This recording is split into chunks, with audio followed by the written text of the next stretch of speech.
I finally got to talk to somebody inside the U.S. Department of Education as Trump is literally gutting it during the government shutdown. That's concerning for a lot of reasons, and one of the biggest is that there is nobody except for maybe one person left in the Office of Special Education Programs. I have not understood what that's going to mean for students. I didn't want to speak on it until I spoke to an expert. I finally got somebody. Thank you, by the way, for reaching out. Well, let's go to the government shutdown first. Staff are furloughed. They've been told not to open their laptops, but OMB was like, you can open your laptops to see if we rift you. But a lot of people didn't have their laptops. So right from the jump, this is pandemonium. These reduction in force notices that went out, they had a separation date of December 9th. In January, normally that's when the department starts reviewing next year's IDEA grant applications. That's a process that runs from January to July, and funds are distributed in July. So the yearly funds have already been sent to schools, so we have a bit of time because nothing's going to change this school year. The money's already out. People can draw from it. However, there will be no one to review or certify those grants. There's going to be nobody to sign off on the funding. So that's a huge issue for next year's special education dollars. From February to April, states submit their annual performance reports. That's a huge data set.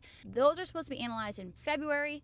They are supposed to ask for clarifications in April, and they are supposed to issue compliance ratings by June. All of that's an inside baseball fancy way to say that there is no way to check if states are serving students with disabilities, and there is nobody to enforce corrective actions when they are not. July 1st is the legal deadline for the department to release the next round of IDEA funding. That is the billions that pays special education teachers and aides and speech therapists and more. These dollars cannot legally be released. Something would have to happen by Congress. And states can hold the line for a few months by using leftover funds, but by December 2026, they have to finish using these dollars that they have right now, or they disappear. So, IDEA is a civil rights law. So, advocacy groups or states can sue the department for failing to enforce it. I'm reaching out to some unions right now to try to see what they're planning. I'm trying to contact the ACLU. But the thing that's going on right now is the people who track compliance and approve funding and enforce special education law are being sent home.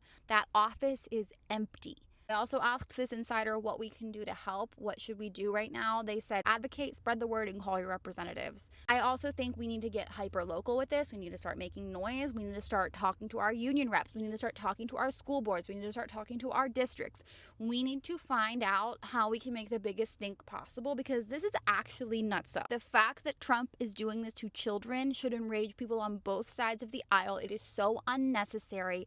Disability does not care what your political affiliation is. This has to stop, and we can stand up and say, actually, enough is enough. Pick your favorite person to call them.